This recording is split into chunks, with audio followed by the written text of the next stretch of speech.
So it seems like some of you did not understand what I was saying in my previous iPhone 15 video. So this is where I was able to choose the iPhone from.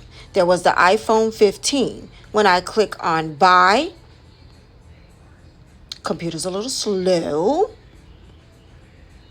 Doop, doop, doop, doop, doop. Come on, thing. Okay, there it goes. When I click on buy, there is the 15 and the 15 plus, okay?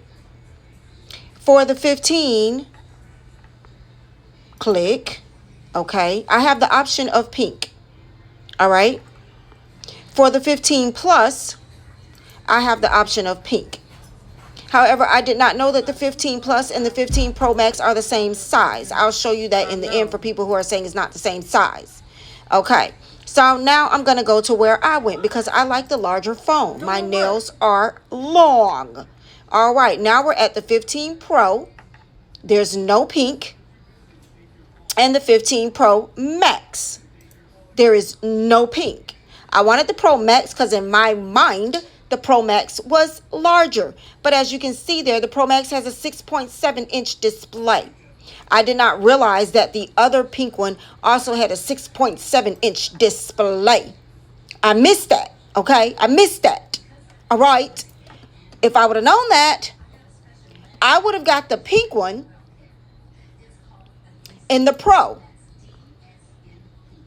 So there's 4 phones. I didn't even realize there's 4 freaking phones, okay? There's 4 phones. There's the 15, the 15 plus.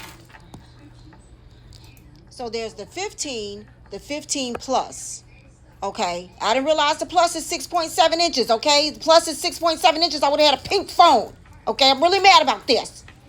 The plus is 6.7 inches, okay? So there's the 15 plus, and then there's the 15 Pro and the 15 Pro Max. So there's 4 phones, freaking confusing. Then the 15 Pro, the 15 Pro Max, and the 15 Pro Max, and the 15 Plus were the same size. So when I say they were the same size, that's what I mean, people. You don't have to come correct me. At least the display is the same size. It's right here, 6.7, 6.7. So I'm mad.